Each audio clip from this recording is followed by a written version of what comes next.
Let's get it started. Oh wait, no, that's Black Eyed Peas, isn't it? Hope you leave this in. Is that just how we start the show? Hello and welcome to the Press Start Podcast, Press Start Australia's weekly video game discussion podcast. I'm your host, Ewan, joined today by my fellow gamers and co-hosts, Shannon. Hello. Brody. Hello.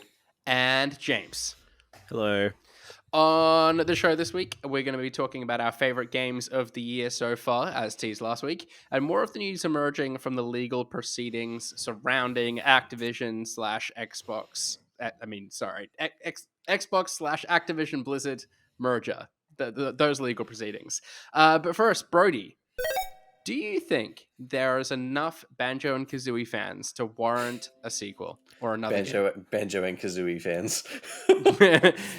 I was trying not to read the script so much in my intro this time, and it backfired epically. Yeah. Oh, look, it's hard to tell. Like, I'm a big fan of Banjo-Kazooie, and Twitter is such an echo chamber. So I feel like every year there's like a cry at E3 time for Xbox to announce a new one, but you know, that could be limited to just my little circle. People might not actually care about Banjo. A good test of whether it's still popular might be like, what were the numbers for when it came to Switch? Like, I feel like that probably would be a little bit of an indicator whether there's still a bit of a groundswell there. But look, I hope there's still hope. Like, it's all I've got. So, yeah. Yeah, I was pleased to see Crash Bandicoot kind of make a resurgence and find enough fans, but whether or not they're all playing Crash Team Rumble now, I don't know if that's the case, sadly. But yeah, it'd be nice to think there's big communities of gamers waiting for every game out there that we'd want to see remade. But that's going to come back up in the rapid fire question, I think, at the end of the show. For now, James, let me ask you about Pikmin 4, because you've been playing some 4 preview. How are you finding the game so far?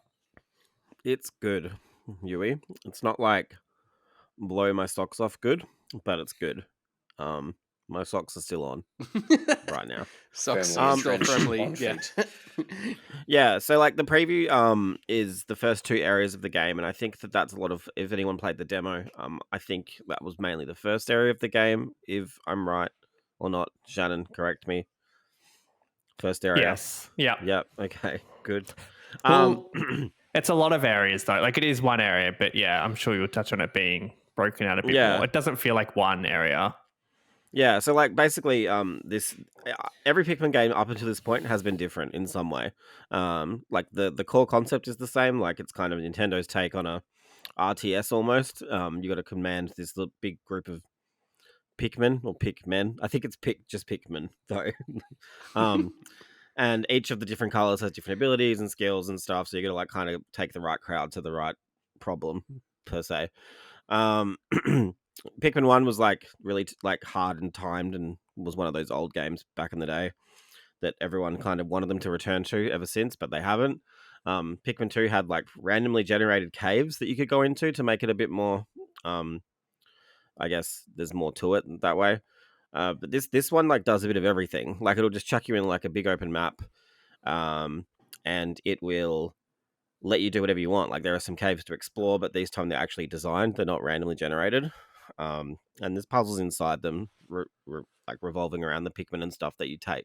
Yeah. And challenging as well. Is that it's kind of going back to the roots? So like Pikmin 1 obviously is the big one. I think ever since every game's come out, Nintendo has really tried to get this game to have a wider audience than it has, and obviously with that comes a lot of options around reducing difficulty, and accessibility and stuff. So they are still going that route.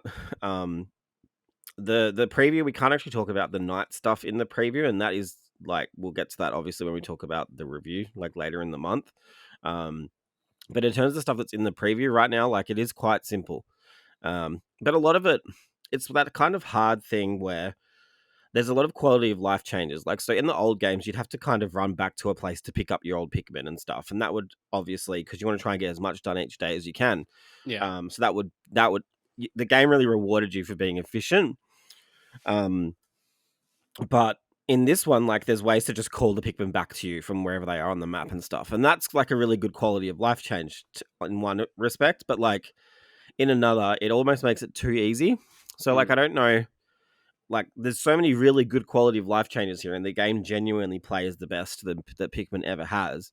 But like at the cost of maybe difficulty. But then is it good difficulty? Do you know what I mean? Like Yeah. it's hard Striking a to good like. balance. Like I feel like you and like if you picked up Pikmin 1, Yeah. having played what you've played and stuff, like I feel like you'd probably find it just too unforgiving and too challenging, and just like you make the like a single wrong mistake, that's it. Like you fucked for the whole run. Yeah. Whereas this, like I feel like you can definitely recover from mistakes and stuff easily. Yeah. Is that better or not? I think that's just going to be a personal thing. Personally for me, I like that this game is like trying its hardest to kind of appeal to the people who liked Pikmin 2, which didn't have time. Because when you're underground doing all the like treasure collecting, which is similar to Pikmin 2, the time goes slower. So that kind of tension is gone. So it feels like Pikmin 2 when you're under the ground. But then when you're back up on the surface, it does feel a little bit closer to Pikmin 1 and Pikmin 3 in that you've still got time. You're still trying to like kind of properly, what's the word? Coordinate your squads and stuff. Because that's the other thing, obviously, with Pikmin 4 is the dog, Ochi. He's great. Like, he's like one of the most adorable companions in a video game, like, ever. But yeah, like, he's super powerful. Like, you can give him abilities and stuff that make him resistant to, like, certain things that make him almost invincible. Like, he can be a bit of a crutch. Whether the game will introduce new things in the future areas to kind of overtake that, I think that could be a thing. Yeah. But right now, he definitely feels like an easy mode, which is like once again fine. It's just I feel like a lot of things are easy mode in this game. Right. So is it less engaging as a result? Then are you not? I'm getting the sense you haven't vibed with it in the preview as much as you had hoped. Yeah, it's like once again, like I don't really remember a lot about the old game, so I've actually gone back to Pikmin 3 to kind of get a gist of that. But like so far it's fine. I do feel like the demo is definitely not putting its best step forward. Like I feel like there's a lot of tutorializing in the demo. Like it literally walks you a few steps, puts up a text box, and you can apparently skip them. But there's like non-stop like text boxes and explanations and everything, and that makes me think obviously this is maybe gearing more towards say kids almost. But like given that Pikmin 3 and even Pikmin 1 had these great tutorials that taught you without a text box, do you know what I mean? They would put like the red Pikmin near fire and you would kind of learn that they're resistant to fire that way. Like invisible tutorials almost. It feels like a step back in that way, but once again I think you can skip them, people have said in the demo, so maybe that's going to be something in the final version. But yeah, I wasn't engaged at first, but like I can see it opening up and getting harder and more engaging, and you can engage with the cat caves and stuff as much as you want. Similar to Tears of the Kingdom kind of. And that's where most of the difficulty lies, I would expect. Yeah. I do want to stick with Pikmin 4 a little bit and come Shannon's way, but I'm going to squeeze in a little Final Fantasy 16 update here because I think I promised I'd do that last week. I took your advice, James, and removed those rings. Well, we're talking about like dog companions and difficulty curves and stuff. Like it all came dogs. Came true. Again. There's actually there very similar overlaps, games when you put it that way. There's a dog companion. Toggle doing me favors. I removed those rings like you suggested, and so I'm actually kind of having to get the timing of the dodges and stuff right, and I'm enjoying it way more. Like the combat's not like beating me over the head now, but like I'm taking damage at least, so it's good. It's been rewarding. A little bit of difficulty goes a long way, which I think is what you're saying. I agree. As well. I agree. I think like if it just lets you glide through, it's boring. Yeah. And I was amazed. Like the first time I put those on, like how easy and different combat was. Like literally just like whipping out these weird combos that I would never been able to pull off without it. Yeah, and because I was like automating so much of the special attacks just by like mashing square, basically, like actually engaging with my special abilities a little bit more was good. And I was able to kind of stick with my different elemental class in the way that I wanted to. Anyhow, that's enough of the Final Fantasy podcast within a podcast. Shannon, back to Pikmin 4. You've played a little bit of the demo. Are you enjoying it thus far? And you excited for the game? I think so. Like it's I can see why they've made some of the changes. I don't necessarily think it's going to translate to like super mainstream Nintendo success in terms of some of their other titles recently. But Sure. yeah, I could see a lot more people playing through the demo and then maybe wanting to pick up the rest of the game. It is a bit of a slog to get through in terms of like how many stoppages there are and like holding your hand through some of the basic elements. But maybe that's just because I played Pikmin before, where if you hadn't, like, it is quite different to any other Nintendo game. But yeah, it's good. I think it's good, and it's like weird Nintendo, like different to anything else that they're doing. So I like it, and I hope it finds moderate success. yeah. Will say, like, I think I like the trend at the moment of releasing demos for games that are kind of either about to release or they can coincide with a release. I think it does a lot of favors. And progress, I think, like Final Fantasy and this, like progress both going through to the main game, like, is a big one. Like awesome. Knowing you can just sort of buy it on the eShop or PlayStation Store and continue off is great. Yeah, I don't think that was a feature to the Lies of P demo that came out. I don't think progress carries over from that. But again, another game that I was pleased that a demo was available for, and it gave me enough of a taste to go, yeah, wanna pick this up day one and play more of this.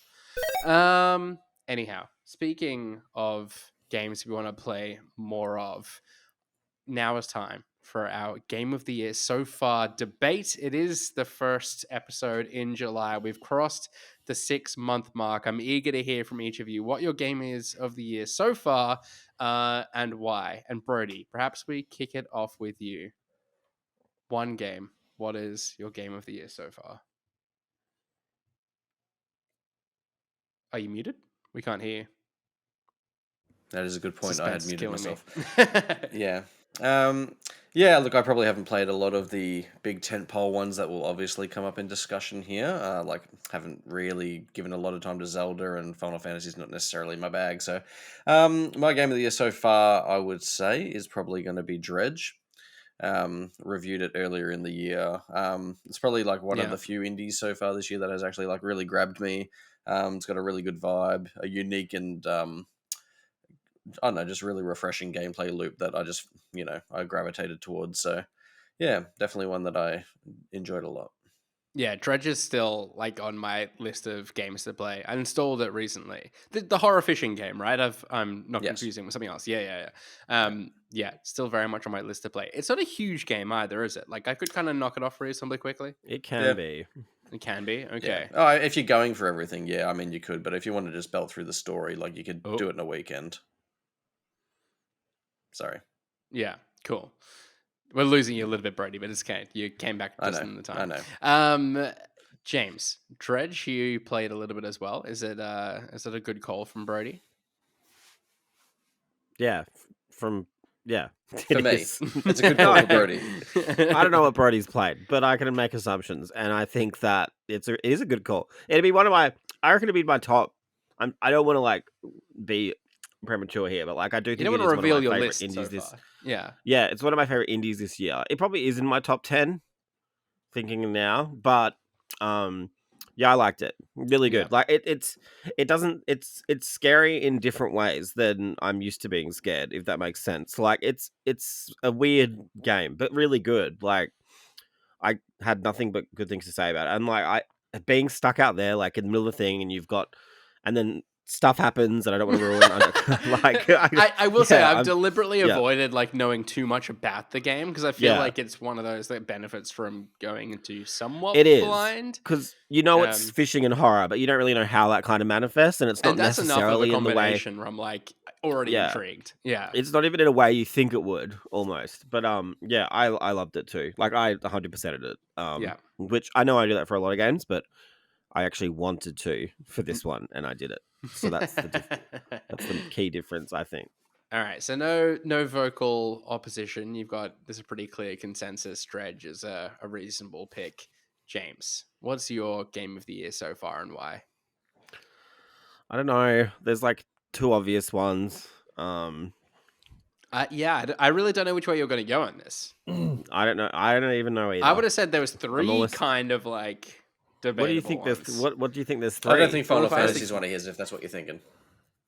I don't know. Yeah, this is going to be a case where you hasn't listened to you at all. I think. I would have guessed Metroid Prime. I'd Oh, have yeah. guessed Resident Oh, No, Evil. it doesn't It's either count. Resi or Zelda. Resi or Zelda. Or I'd have guessed Zelda. I'd have guessed one of the three.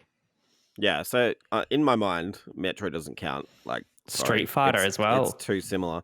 Street Fighter is very good, but I think they're shitting the bed a little bit there. Wait, sorry, at the moment. Resi doesn't count? That's too similar, you said? No, Metroid Prime doesn't Metroid count Prime. Okay. in all right. my eyes. Like it's too similar. It's like It's it's a like blurry remake. line, this, isn't it? Where No, do it's you- not, mate. It's not. Because if we talk about RE4, like that, play the original and play the new one. Like, there's very big differences. Like, yes, Sure. same plot. Like, I know that, like, in the past, people have used that blurry line to further their own agendas with excluding some certain stellar remakes. But, oh, I don't know, man. Can I just tie it now? Can we, like, have a... I think Brody breaks ties come the end of the year, so maybe we can Yeah, so- allow it now. so I but Brady hear. reveals all truths. you Yes. can't sit. Yeah. You can't sit for too long. Very much so. He has a structured way of breaking the ties. No, okay. I think, like, I have to just include some personal stuff here, and like Resident Evil 4 for me, for sure. Like, I like obviously I do think Zelda did a lot great, and obviously I loved it as well. Yeah. And that my appreciation for that might change over time, but I think when I look back at both games, like I could go back and play RE4 tonight and enjoy every bit of it. Like, there's not a bit that I would like not look forward to. Yeah. Zelda, while like I loved it, like I still love it. I think it's like so inventive with what it does with like such shit hardware. Like it's like like it really is remarkable in that way. But Yeah. like there are some bits like probably like the in between like the second and third act that I probably would not want to replay again. Even though like do you know what I mean? Like that's the only thing. If I have to nitpick and pick one, that's the only thing I can think of. Like I feel like RE4 remake is quite well paced. Yeah, look, I'm yet to beat Zelda. And there's so much that it does that's just like so wonderful. Like I think the crafting mechanics and the way that that's then kind of worked into puzzles, like doing the 4 dungeons, like I just enjoyed that stretch of the game so much. And now kind of progressing beyond that, I just it started to drag. I've kind of fallen off of it a little bit. Where are you at? And it just doesn't. What was the last thing you did? I don't want to. I'm conscious that people are probably still playing through Yeah, as is well. this So I don't spoiler want yet? to. I don't. It's been Yeah, 2 I don't want to months, but spoil yeah, I don't anything. know. But like, there's the Yeah. 4 dungeons. You do a mission. I think a mission or 2 kind of after that. Are you like building something? No, I'm trying. Actually, no. Maybe I'm not that far after that. I'm trying to find something still. Okay, well, that's too vague. That's too I can't- vague. I can't I'll rock with tell you afterwards. I'll tell you afterwards. Yeah, But I yeah, don't know. okay. I think what frustrates me about Zelda, like it does so much so well, but the kind of storytelling is just like it's just not as impactful as I want it to be. Like I kind of went into it thinking a lot more of the cutscenes were going to be voiced, for instance, and they're just not. And you said this weird like sexual grunting sounds that you a lot of the time. I just don't think like maybe feel like maybe they're I should just sexual. come I out think and it's say Like, this is definitely a thing, mate. All the grunting sounds people make, they definitely sound sexual. I won't be alone in that, I'm sure. Some of Ewan's best moves. Yeah, my Mm. game of the year so far is Jedi Survivor, because I think that was the Okay. complete package where Zelda it isn't, in my mind. I just feel like Survivor told a fantastic story, built on the mechanics of the first game so well, was gorgeous. It just did everything I want a game to do. Pacing from start to finish, I thought it was really solid. Enemy variety was fantastic. Like, I just find it hard to fault that game. Besides maybe some of the technical hiccups at launch. But yeah, fucking love Jedi Survivor. Shannon sounds like he's about to come after me, though. No, I agree. That was I was hoping you threw to me first because I would agree with you. I have played more Resident Evil 4 and I do really like it. It is a really good game. I have to agree on Zelda. Like, I can see why people would love it and would give it a 10. But for me, it's just a little bit, it's more unfocused even than the first game. And the building stuff I just didn't gel with. And I was still loving doing all the shrines and stuff, but I was almost too overwhelmed. I think it was just like everything happening at launch. Like I felt overwhelmed, where I might go back to it now and feel like I can just sort of play it without thinking too much. I know that sounds stupid, but I just felt like I was seeing too much stuff online and it was just overwhelming me and making me think that I was playing it wrong. So I do want to go back to it because the first is one of my favorite games of all time. But of all the games I've played, I think Jedi Survivor, Resident Evil 4 is there in the tails. Like I really like it, but I think Jedi Survivor really expands on the first one nicely and feels next gen as well, I might add. Like it's one of the only games I can think of that feels, apart from some of the performance issues, like it just looks visually stunning. Yeah, I do want to caveat that like Zelda, I'm not just poo-pooing on. Like it's still probably my number 2. It's been a good year, I think you can take away from what we've said. I'm sure if Kieran was here, he would say Final Fantasy or maybe Zelda. But yeah, it's been a good 6 months. Yeah, and playing Final Fantasy 16 at the moment, like I can tell you that's going to be high at the list as well. And Resident Evil 4, like I've already been on the podcasting and that's praises. I love that game to death too. So it has just been a crazy year and likely to get crazier still. James, you've gone quiet. Have I done anything to upset you? You've grossly offended him. What do you mean? What do you mean? I can't get into Star Wars. Like, it's very close to me just giving up. But no, we'll see. We'll see. Who knows? You really liked the first one, didn't you? So I'm surprised by that. This is what happens. Like, Horizon, God of War, and this. Like, there were these great games. And then I had the reverse for Zelda for some reason. I do really feel that, like, when we come to, Game Awards, they're kind of awarding things for narrative, for, like, best action game, best performances, that kind of thing. I feel like we're going to see a really wide variety of games represented. Because, like, I mean, playing Final Fantasy now, like, the boss fights are just insane. And some of the performances in the game are fantastic as well, and probably some of the best I've seen all year. And so whilst that might not kind of stand much of a chance alongside Zelda in some of the categories, like I can see it picking up others. Music, like the score in the game is unbelievable. Yeah, it will be interesting. I don't know.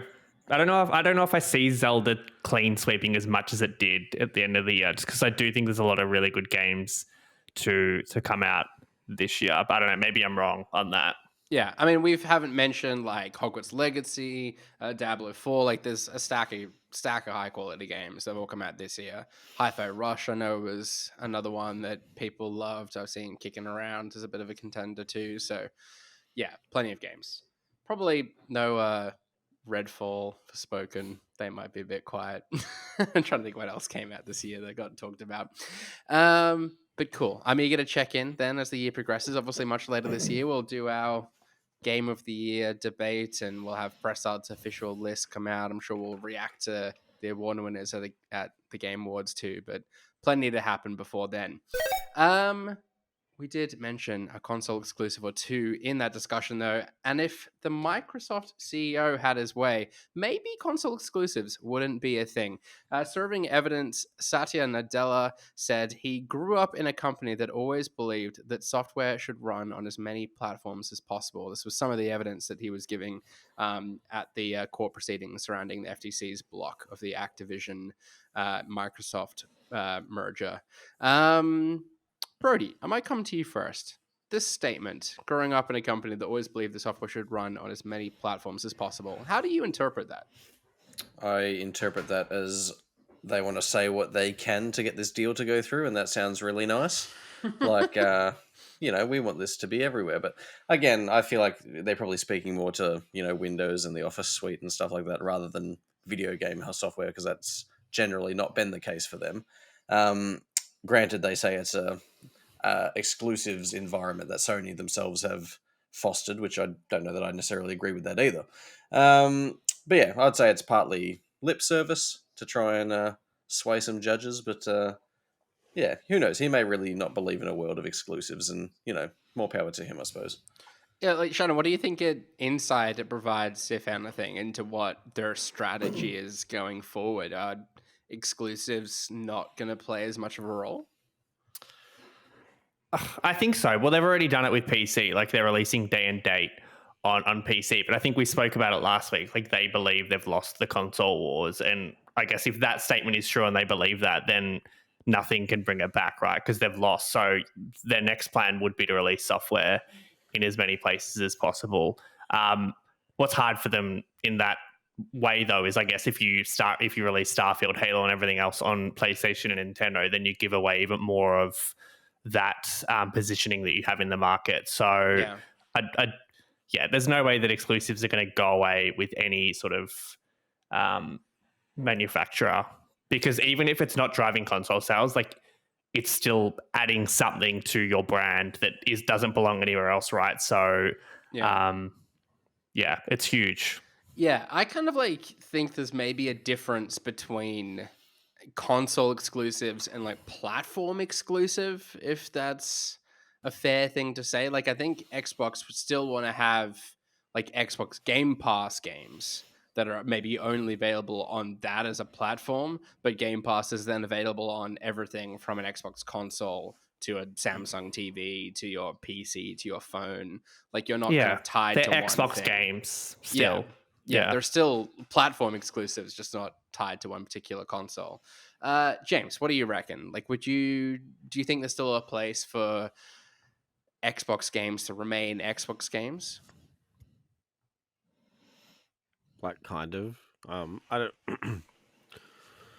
Yeah, I think like with his comments, like it's obviously like I think of Word, like Microsoft Word. I don't, like when he was growing up. Yeah. That's probably, you know, I can't even think of what games were then, but But there probably I don't was a know. time when I Microsoft think Word wasn't on Macs, right? Like you could only yeah, have true. pages or whatever, and Yeah, I guess over time that changed. But I like I can see both sides. It's like kind of a boring opinion to have, but um yeah, like I think you need to for Microsoft. Like I think that they would benefit more from like having, say, like what if you could get.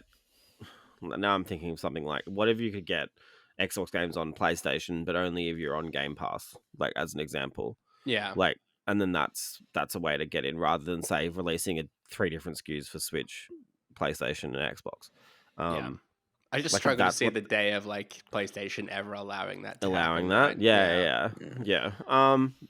But like that to me is like maybe something that with the advent of streaming and cloud and stuff that could happen as an example, like, and that wouldn't be exclusive then, right? But like obviously the best experience is a local experience on your Xbox console, Yeah. whether that's on a Series X, S, or Y, like Yeah. whatever is coming. I do kind of worry a little bit, like in these court proceedings, if people kind of get duped into that line of like, well, we said that we could release Game Pass on PlayStation, and Sony said that they didn't want that. Like, we've played fair game without the people making the decisions in the courts really understanding the kind of implications of Xbox owning the software on PlayStation's hardware might then be. Um, yeah, I'm really Yeah, but curious as like to I how this feel, is all going to but shake out. yeah, but then I feel like that argument works both ways. How so? Like, like, like I think you're right. Like I know what you're saying. Like you're saying that say that Microsoft said we've offered this COD deal for Yeah. 10 years or whatever. Yeah. But like if they did do that, like to me, like that's intention that they wanted to keep it on there. Like I don't think like that's what like Shannon says is there's too much money to be like kept on the table, left on the table. Yeah. I just Yeah, like I worry that don't. like what's in the fine print might sort of get missed, I guess. Because like Yeah, obviously if but like let's say everybody Game like Pass comes but to PlayStation, that then isn't revenue that PlayStation's getting as a result of games being sold on the surface. It's like, why Steam was so up in arms about Xbox, like Epic Games becoming a platform, I suppose, on PC, because they're not getting the cut of the transactions being purchased on those digital games. They're losing to a competitor. But I like PC is an interesting space because there are so many different kind of storefronts on there. Um, at the moment, consoles are like gated ecosystems, closed ones. I think there's just like a lot of like intellectually dishonest concern trolling coming about all of these things. Where if it were flipped, I don't think we would be having these discussions. Like I genuinely feel like PlayStation can do what they can do because they're at the market leader. I don't think any of this acquisition is about overwhelming PlayStation. I think it's trying to bring Microsoft up to a level where they're on the same level as PlayStation. Yeah. Because like Well, it's not like yeah. I don't know. It's happening. Like it goes to like Twitter, right? Like I Elon also Musk think, can like, just if buy Bethesda- Twitter and change the fabric of our world. Yeah. Like I don't think anyone should be able to do that, whether it be PlayStation. I agree with that. On something not that level, 100%. Like yeah. Twitter's dead, like almost. But like I think like I honestly think like if Microsoft gets Activision, I don't think PlayStation all of a sudden loses and no one buys them anymore. Like they've got that weird brand loyalty that we see everywhere. Like the way that everybody talks about PlayStation is just in a different league. It's close to Nintendo people. Xbox people are also like that, but they just don't get signal boosted as much because no one cares. But like I think like I just don't see why Microsoft I recognize corporate consolidation is a bad thing at the end of the day, but like I don't see how Microsoft buying Activision, who is a company that has like what I would argue 3 good IPs left, is any different to Sony just piecemeal buying all of these games separately, which is what they were doing and what they were about. They did for Bethesda's last 2 games, plus they were going to do for Starfield. Like, Yeah. It's I just still don't- it is different because like it's still like, them Of course, it's controlling their physically company. Like, it is just it's different. Like it'd be like if Elon Musk was just on the board of Twitter versus owning it. Like he makes the decisions. This I'm not saying it would. I just You're don't right. think it's Like the I same know as of the Twitter PlayStation. situation at all. It Like- is. How is it? What do you mean? No, because Twitter wasn't at a like the top at any point. Like, and it was like it's not. Yeah. It's I worse think, now though, like by someone buying it and then I don't know. You're right. It's not the same thing in the fact that it doesn't impact as many people. But and the way you describe it as well, James, is like I think very true. That they are in like a third position at the moment. Like they're very much like not even the challenger, I guess. Nintendo would be the challenger to PlayStation at the moment. They're a step below that. So yeah, maybe it is just like an acquisition like this brings them up to parity. But I suppose my concern is the kind of precedent that this sets. And it's like, and it has been a snowballing thing. Like every new acquisition or merger suddenly feels a bit bigger than the last. And at like what point do you just say, okay, enough's enough? Like we have to cull it. We have to put a stop it's to too it. far. I think it's too far gone past that point. Like when you look at Disney and any other company that has just been gobbling up others, like- Amazon, Apple. Like I think it's too far gone to the point that you've just let it through. The time to do that was probably in the gaming space would have been Bethesda. We can't. You I have to. think. You can't just let everything through thereafter. You have to draw the like line. James at some point. said, like it's Otherwise, not- we will have like one Skynet running everything in the world. But that's already like there's really no one left to buy it. Like after Activision, there's what Ubisoft and EA, and EA's said that they're open to be bought. I think Ubisoft has said that too. So it's just it's going to be a world where PlayStation, Xbox, and Nintendo own everything. Yeah. For better or for worse. Yeah. Brody, another interesting aspect of all of these kind of proceedings was some of the other companies that were kicked around for potential acquisition for Xbox. Do you think in hindsight going after Activision-Blizzard was just the right call, or would you have rather them try and get, say, a Square Enix? That was one of the other names that was kicked around. I think for Xbox and what they're trying to do with their strategy with Game Pass and obviously going after mobile, I think Activision Blizzard King obviously makes a lot of sense. But Yeah. like, are there other developers and stuff that would have appealed to me more as a gamer who would want to see their games then on Game Pass? Sure, probably, yeah. But like, Square would have made some amount of sense, obviously, because they're trying to find their way into the market in Japan and sort of penetrate that region, which they've long struggled to do. That said, there was obviously a lot of rumors about them looking to buy Sega and stuff like that. And, you know, if this goes through, they might lay low for a year and that might still be on the table. Who knows? They might gobble up Sega in 2 or 3 years. But, we'll just, look, I think Activision makes sense for the strategy for sure. I'm just thinking now, and I know a lot of this is Zynga and Candy Crush. So like, it's not even about Activision. It's about I do always forget the King aspect like, and to it, yeah. King. I don't know. Is it Zynga or are they different companies? I forget which one King. it is now. I feel like, King. did they Anyway, rebrand not at some Zynga. point? I think that is a big part of it. Because otherwise, like, why wouldn't they just pay Activision $5 billion and get COD on Game Pass, which would be equally as big as what they're saying anyway? Like, so it must be other elements of it. Otherwise, you would just do that, in my opinion. Where did Zynga go? Did they get bought by Sega? Are they separate, just totally separate companies? I thought they, I'm no, trying they to are think separate. Zynga. Yeah. No, I thought Zynga so got Don bought. Matrick like destroyed Xbox and then left for Zynga, and then he left Ruined Zynga. there. Yeah, he left ruined Zynga, and then I think he just gave up. Zynga's owned by Take-Two. Oh. So. Yeah, I'm over this now. Like, I'm just over the whole. I'm over it. Just let them have it. I don't care. Like, maybe it doesn't impact anything. Yeah, like for Someone the record, buy like me. I would Buy be my soul. happy with it just Literally. going through at the moment, and then just kind of like I feel like if they get Activision Blizzard though, they Ubisoft, EA, like that'd be too big a fish to fry. Like that's getting way too concentrated at that point, I would say. And Yeah. and likewise, care I would say the anymore. I'm same so if over it. PlayStation tried to do the same thing. That wouldn't be cool no, either. you wouldn't. I would, 100% would.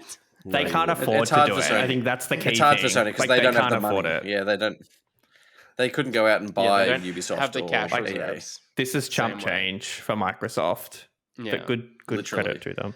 All right. Well, another interesting tidbit that's emerged from all of this latest round of proceedings was the value that Call of Duty represents to PlayStation, reportedly generating $1.5 billion in game sales alone and creating $13 to $15 billion in value, be it through hardware sales, accessories, subscriptions, and digital content purchases. Who shall I come to next? James, let me come to you. Do you believe PlayStation's math? Do you reckon those value estimates are fair? Yes. Whip out the calculator. Yeah. $1.5 billion in game sales felt a lot to me. I mean, is that, I guess, I was thinking it's annually, but maybe it's not. Maybe it's like within a... That doesn't include like say COD coins or like No, that's anything the like that, 13 to 15. Yeah. yeah. Yeah. I feel like they're probably generous numbers, but... like I believe it. Like I mean it's one of the most popular games every year. Yeah. Even the shit ones sell well. So like I feel like that's when you know you've made it. When it's shit but people love it still. Like, and you have Yeah. a Sign shit of a one good and people team, still want generally. and It's people like, it's still like the want the Fast and next Furious one. movies. Yeah, But it's yeah, also it is. it's like COD is guaranteed Fast and revenue. Furious. Like they know Good for it's going to be video games. that every holiday. Like without, like it might waver a little bit, but they know they're getting that money in I revenue. guess yeah. From a Yeah. business perspective, it would be nice to know that you've got that coming every November, right? Like I do recognize that. I never really thought about it that way. Yeah. So But are they but then I really also going to be think- losing all that so much? Like they're still going to get cuts and like they'll still get. Like, they will lose. But then some part of it, me surely, thinks they shouldn't be so dependent on that either. Like make your own noise. Get pop out Killzone back. Ape Escape in November Yeah. and get everyone to make that same money back plus more.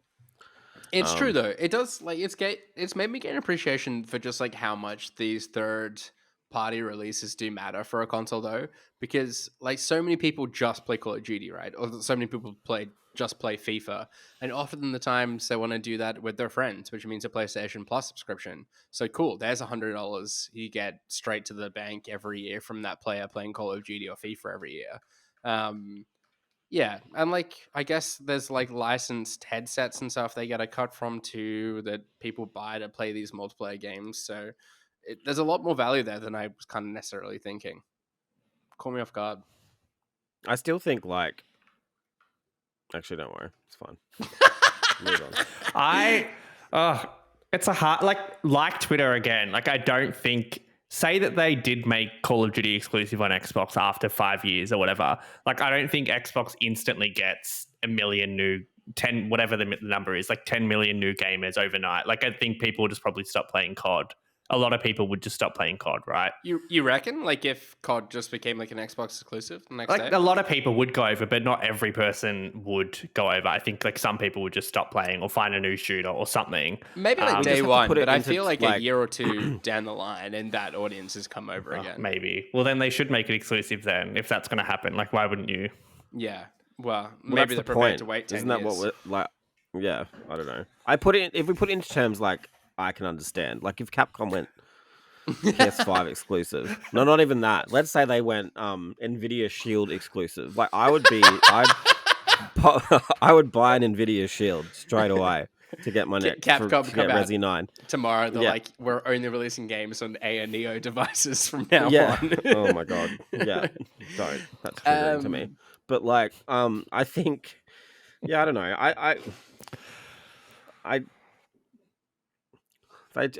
I just want this to be over. I'm so sick of hearing about it. Like, I sense I'm you guys so don't want me tired. talking about it anymore. Yeah. The last thing I did want to touch on, though, about all of these proceedings was the cost of some of PlayStation's games. In poorly redacted submissions, which I think was just a Sharpie that someone had like gone over lines of paper that then it just like projected through when it was all scanned. Hilarious. Some of those redacted information revealed that the cost of Horizon Forbidden West and The Last of Us Part 2 exceeded $200 million each. Brody, my question for you is, do you think they made their money back on those games? I think they would have, like, having both those games sold like 10 million units each minimum. So yeah, look, I would think so, but it probably shows why they're relying on Call of Duty so much. It's to fund all these first-party games that cost so much to make. But yeah, I mean, you would have to think so. Yeah, I didn't really get the huge like hullabaloo about this, to be honest. Like, it's not too No. dissimilar to big movies, and like Yeah. we know that games are expensive to make, and they're $100 each, so it didn't seem that crazy Like, to the me. new Indiana Jones cost almost $300 million to make. $300 million. I saw it on the Does that weekend. make Let it- me tell you, if that makes it money back, I'll be very surprised. Yeah, I guess my worry with like games costing as much as they do to make now, is that the kind of the push for subscriptions at the same time, like Game Pass and stuff. Like, does it stack up? Like, does the money coming into games then match the money that's going out in It's producing only I don't an think games? so. It's only an issue for Xbox. Like, But it's not maybe a that's problem only with an Sony. yeah. And like, and to the earlier point as well of like Call of Duty bringing people in and getting subscriptions and stuff. Like maybe the games like The Last of Us Part 2, which people buy consoles for, like they don't need to make as much money off those games to bring people into the ecosystem, and then therefore they can make money off them by playing Call of Duty in the other months of the year.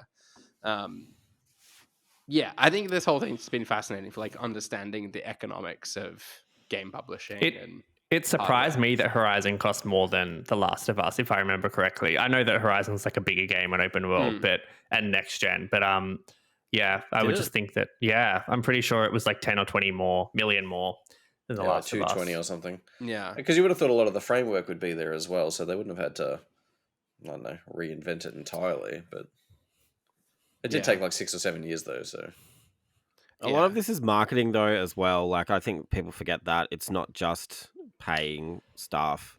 Like, so have they said that these values Yeah, are I was- inclusive of marketing? well, they haven't said it hasn't, but like, Yeah. Well, I mean, like say a film budget, you generally have to double a film's budget too. You factor for marketing as well. marketing. So is Indiana usually Jones on probably top. is really about 500 million. It's costing Disney. Yeah, So- yeah. I do worry as well, like given the route that film has gone, where you see so many kind of like reboots and sequels and franchise tentpole stuff, because there's like so much risk involved in new IP, and these budgets are just like astronomical. They kind of hedge their bets on stuff that has had pulled a big audience before. I kind of worry that's now spilling into games with production budgets as high as these. Yeah, not all publishers are like that though. no, Like not everyone is spending that much making games. no. Like, No. and therefore they don't have to design their games to appeal to everyone. Yeah, yeah. Very thankful for them as well. All right. I think that's probably enough talk on all of these court legal proceedings, at least for this week. Well, let's see what news befalls us in the Well, next it's 7 over days. now, right? So we should know. Yeah, Oh, we the court should. proceedings wrapped up. I I missed think that. so. Interesting. I think the actual we end shall see date what the for verdict is.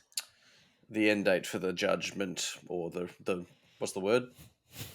The result Yeah. is like I think it's probably like Verdict. 5 weeks away or something like the verdict. That's the word. It's about 5 weeks away, I think. All right. Okay. It's gonna be interesting to see how it shakes out. Yeah. You got to think if the FTC approve it, then there's kind of like a domino effect thereafter, and it gets approved. Or they just around close the without rest the of the world. CMA and just ignore England. Yeah. Europe's yeah. a lost cause for Xbox I don't- anyway, so I really don't know how that all works with like each individual country seemingly having a say. It just seems. what's a lot. Australia saying about this? What's our stance? True. It's Green light. give We don't Albo care. a call, shall we? Games don't exist. All right, going back to Banjo-Kazooie, I've got a rapid-fire question for you all today. What other game would you love to see make Banjo? I did stumble my words a little bit. I was hoping to move past it. Banjo-Kazooie. Banjo-Kazooie. Going back to Banjo-Kazooie, what other game would you love to see make a comeback that probably doesn't have the audience to justify it? Shannon, I think I know what your answer is going to be.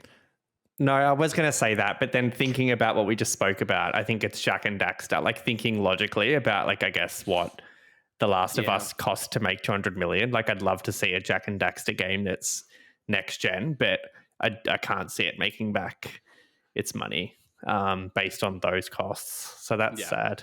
It doesn't have a HBO series yet, but hey, maybe the day will come. The Idol did terribly. If Twisted Metal does, season then 2 of The Idol, do Jack and Daxter, the HBO gritty series.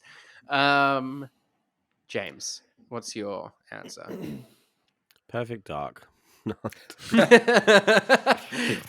Hang on a second. Yeah. Nah, really, like some horror game that I loved that no one else did. You know, Dino Crisis. I feel Dino Is Crisis. too many to name? I was going to say Dino Crisis, but then I do feel like that has an audience. Like I feel like people would play a Resident Evil with dinosaurs, right? Ewan, does that sound appealing to you? You're a Zoomer. Yeah, no, it does. It does sound It's called appealing Death Grounds, to me. baby. No, not that. I'm trying to put my mind. That's a joke. No one listening to this is going to get. Yeah. It's only come up like 4 times on the podcast. So. Yeah. Brody's obsession with the Kickstarter game. I don't know if that's out yet. Anyway, does that appeal? That's appealing, right? I'm trying to put my Like, mind in like the head of like a Gen Z TikToker. You know, the kind that's busy playing That is Fortnite you, or isn't whatever. it? Maybe that is me. Would I get excited about Resident Evil but with dinosaurs? Yeah, I reckon I could. Thanks for that insight. So that's why I didn't say that, because I feel like that has an audience based on what Ewan just said. Yeah. Yeah. It does, I don't know. not a legacy audience, maybe though. 2 years Eternal ago, I would have Darkness. said, there's a good one. There you There is a go. good one. There you go. You're That welcome. made me stop in my tracks. that gave me pause. Yeah, it really did. Yeah, 3 years ago, I would have said Metroid, but here we are. So who knows? Anything's possible. Yeah.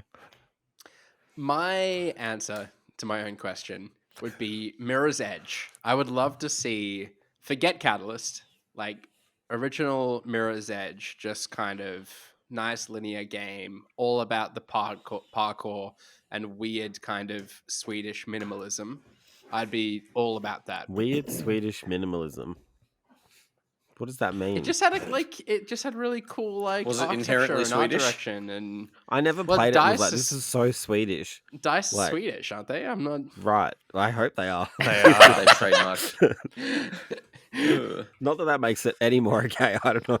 Well, Swedish design is like very much a thing, Okay. isn't it? Kiki Or K, I yeah. guess, You're I guess right. I'm thinking like It's like IKEA. Scandi. Yeah, like So we want a Kiki K Mirror's Edge. Is that what we're gunning for now? I'm not saying anything negative. Mirror's Quite Edge the through an opposite. IKEA warehouse. I would Did also Brody say something? What was stick- your game? I haven't said a game. He's Oh, been okay, silenced. Because I have one for you if you don't. What do you think mine would be? Try and guess. Commander Keen. That is exactly what I was going to say. Yeah. You know me too Knows him well. too You well. know me too well. Yeah. Well, they were It going to do wasn't it, weren't they, even, with that didn't have an mobile audience game. to have a And, mobile then, game. Yeah. Yeah, I was Then they gonna say. cancelled it. That's Cancelled. right. So that never came to be. That was cancelled. It did. No. Yeah. They opened. I- I think they opened signups for betas, and then it disappeared into the ether. Nobody signed up. I'm remembering and when say, that was like, announced now and I seeing did. your excitement and then Well- seeing it revealed it was a mobile game. Yeah. And the excitement quickly dissipating. Yeah. Oh, yeah. well. Yeah. Battlefield Bad Company. That's another one. I feel like there's a vocal minority of people that want to see those games come back. But maybe it's I just a still- subsection of Battlefield fans, which in of itself Medieval is huge. and Siphon Filter. I know they tried it, but try it again. Like, Just make it happen. It's like the Scottish referendum. Like, just Yeah, have it every 5 years. Yeah. I Try wonder Medieval if Splinter again. Cell will come. I feel like it won't. It'll just never release. Prince of Unity Persia or 4. Splinter Cell. What's releasing Sands of first? Time. Let's. Oh, okay. Or Bioshock or GTA 6. We've gone off rails. We have Really gone off rails. On that note. Speaking which never goes off rails. What the Wiki is the Press Starts podcast game show where the previous week's winner reads part of a Wikipedia page for an unknown game and we, the contestants, must guess the game. A point is awarded for each... Sorry, I nearly burped. A point is awarded for each correct guess. And the round ends after one person scores 2 points. Brody, you clean sweeped it last week, getting the 2 points, awarding you a I clean bonus swept. single point. Clean swept. Thank you. Jesus Christ. Under the table. Clean swept under the table. Ah, goddamn. You are street. currently in the lead on 20 points. James in second on 16. Myself and Kieran tied in third on 14. Shannon with 13 points. Harry on 1. And James W. nil point. And as last week's winner, Brody, you are in the hosting chair today. Thank you. This is going to be chaotic. My internet is fucked, so enjoy. All right. At least Game you one. can speak. Yes. The game features a variety of tracks spanning several different planets. It includes all of the races in the film, plus exclusive competitors. Ewan. James adding to queue. Yes. So I think I know what this is, but I don't know what the title's called. That's unfortunate. That's the Is game. is it like Star Wars Pod Racer? Technically, no. Damn it. James, you're next in queue. Wait, all the tracks? No, hang on. Yeah. Is it Star Wars Episode 1 Racer? That is what it is. Oh, great. Well Thank you. done. Well done. Well done, James. You had the right game, Yui, just the wrong title. I Yeah. do apologize. So there were different planets, because I started second guessing myself. There were different Yeah, like planets, Tatooine, Coruscant. Yeah, allegedly. including all the tracks in the movies. There's one track in the So- movie. Yeah, that's what In was episode was one. it- Oh, Yeah, okay. so all the movie tracks are there. Yeah, Plus yeah, more. it's just like literally just Plus the more. one. Yeah. All right. Okay. James is on. James on 1. The others yet to score. If he gets this, it's a sweep. So, good luck. Yeah. Let's Got my start. broom. Just sweep me out the door. Yeah. All right. The game is game 2. The game is played from a third-person perspective. The player may freely roam in its interactive open world, a fictionalized version of the Western United States and Northern Mexico, primarily by horseback Ewan. and on foot. Ewan. Shit. Mm, Shit, the pressure's on. Is this Can I- Red Dead Redemption? It is Red Dead Redemption. Well done. Wow. Thank God. Thank God. broke my broom. Broke the broom. Broke it straight off. All right. Yeah. No sweeps. What game to choose here? Honestly, keep I it looking at spicy. them both, I don't have a lot of faith in Ewan and Shannon to stop James in his tracks God here, damn it. regardless of what it is. So Just look, change we'll it just up. Ape escape. see. Give me a minute. Okay. Where to start reading this? The game is a first-person shooter presented with rudimentary 3D graphics. The game is broken up into levels, each of which is a flat plane divided into areas and Shannon. rooms. Shannon. Perfect Dark.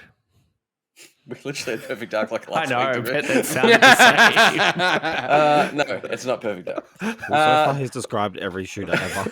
Literally. Divided into areas and rooms by a grid-based pattern of walls and doors, all of equal height. Ewan, Ewan? Oh, is this Quake? It is not Quake. Damn it. Each level is themed after bunkers and buildings. To finish a level, the player must traverse through the area to reach an elevator. Everyone's back in. Levels Levels, of which there's 10 in the original episodes, are grouped together into named episodes. You with the win. You God, win. I know what this is. Is this Half-Life? It's not Half-Life. Mm. With the final level focusing on a boss fight with a particularly difficult enemy. All right, I'll go back up here. The game was a critical and commercial success and is considered one of the greatest video games ever made.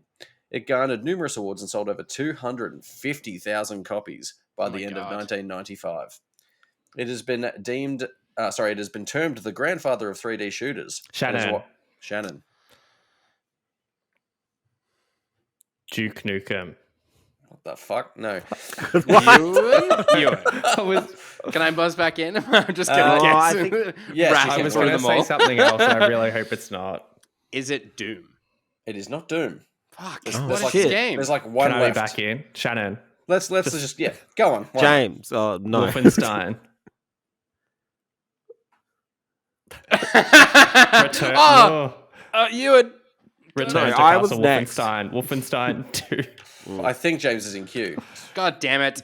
You can give. I mean, Oh, would you? All I right, was let's. gonna All say right, that. all I right, was no, gonna no. what are say we that. doing? Wait, Because wait, it's wait. sci- James, What? would you have paid Okay. that? well, I'm biased because if I say no, I win. Okay. All right. Maybe I don't win. Keep it No, maybe I interesting. don't win. No, Wait, maybe did I'm Shannon gonna- actually say it in the end? Even Well, with no, all the Shannon- hints? I don't know what the Shannon title said is. return to Castle Wolfenstein, right? No, well, he said something first, which was very close. Well, I think it's only fair because Ewan missed out from a semantical error that Shannon should miss out from a semantical error. Yeah, but Ewan's was way more off than. Why don't we can annul the round and do another Oh one? my Ah, Hang on, has anyone actually said what the title of the game was? No, but James not would know not it. fully, not fully. Well, then, no I'm one's playing I won. don't my know what cards. it is. It's I might be wrong. I could be wrong. if I Do you say want- it, can I get it? Go James for was it. next. James was next buzzed in. Wow. Is it Wolfenstein 3D? It is Wolfenstein 3D. Well done, James. Yes. I feel like That's I left a don't bad know. taste in my mouth. I'll be honest. Yeah, it has. I'm. That's why I'm happy to annul the round That's for left the an sake of the ashy game. taste. And I'll Yeah. Well, let's Are we wash it annulling out. it? No, We can- I James actually have can no have it. idea what's going on anymore. So the recap is, and I'm sure there'll be thousands of comments about this. Shannon, Thousands. he said Wolfenstein, but I thought Oh. it's not quite there. There's a 3D that's missing. Have I just lagged out completely? Yeah, that's the name of the game. Oh, I see. I see what you're saying. Yes. Yeah, so he's just missed out on the 3D. but- Wolfenstein was an insufficient. Yeah. yeah. but Whatever. I mean, We just can- let it go. let's just- It's fine. No, give Yeah. it to Shannon, and we'll do a tiebreaker. you want to take it to a tiebreaker? Why not? You're Incredible. confident. You're confident because I said you'd win this other game anyway. So No, I'm all for the show. I'm not about. Yeah, and me I'm coming last, so let me have at the end of the my. day. Let me have All right. it. All Shannon right, gets okay, his I'm 1 point. amending the scoring. we so are going to a tiebreaker. Thank you. Unbelievable. I was the only one that could have got that. So Very selfless. But then by whoever James. wins this, I can gloat about how I gave it to them. So it's a win-win for me. you'll end up winning it anyway. It'll just have no bearing on anything. I haven't had a win for a long time. It's been dry. That's true. It's been a bit of a dry spell. Jamestown. Okay, Yeah. tiebreaker. Ready? All right, let's go. The last game. I don't know where to start. The game is set in a retro-futuristic city that resembles the future as portrayed by the media in the 1950s. It includes hovercars, laser weaponry, a monorail, and robots. It was envisioned and funded by Andrew Munday and created by his team of scientists led by former Nazi scientist Dr. Herman Y. In the game, the player plays as a zombie, and the primary goal is to kill humans and devour their brains. James. James, Is it Stubbs a zombie? Rebel without a pulse or something? that is correct. Yeah. Lovely. Damn. Well done, James. Glad I got my Yeah, point. Suck shit, all of you. Well, after all Have of your that point. You're gonna need it. chaos, we have Brody still in the lead on 20. James narrowed the gap now up to 18 points. I'm in third now on 15. Kieran and Shannon tied for 14. Or with 14. Harry on 1. I've James got to on say, one. this new scoring format, hot year. Hot year Yes, for what the thank you, Brody. I think it's going As the really well person this leading handsomely. year. Yeah. No, but look how tight it is. Look how close. Yeah, it's way more competitive this year than it I don't ever know how has Brody's like leading with his internet. It's something to I miss know. there. been. I should really be on like 25 Uh, points. I mean, oh wait, no, it was who hosted? It was Kieran last week when Brody clean swept it. So it was even Stevens, really. The Had clean every sweeps is opportunity, fucking it up, James. but that's fine. Yeah, No. Brody and I are the only I clean reckon that might have sweeps. been your idea, James. I reckon that you should move on and wrap this show up. It's going long enough. With that, let's bring an end to what was this week's episode of the Press Start podcast. Subscribe to us on Listener or the podcast service of your choice. Follow us at press.au and visit the site at press.com.au. We've been joined today by Shannon. You can follow me at Shannon Grixty. Happy birthday to you for the weekend, by the way. I meant to shout you out at the start of the show. Did you have a nice Thank you. Have a nice birthday Such a weekend suck up. with COVID? Yes, it was nice before I had COVID. Yeah, that's rough. The best gift of all. Yep. Also joining us on this show, it was James. Yes, you can find me on Blue Sky. You can find me on Twitter at Jams, ATJMZ. If it's still there when this episode goes up, who So- knows? Very good point. Do we kind of stop promoting ourselves we on don't. Twitter or no? Okay. Our lives. Doing a our fantastic brands. job in the hosting chair today. It was Brody. Thanks. You can follow me on most things, including Twitter, which I'll be on until it sinks into the ocean, at Brody_DG. And I've been your host, Ewan Roxburgh. You can follow me on Twitter at Ewan_Roxburgh. And maybe I'll be on Threads with the same handle when that drops in the week as well. But until then, and until next time, happy gaming. Bye. Bye. Bye.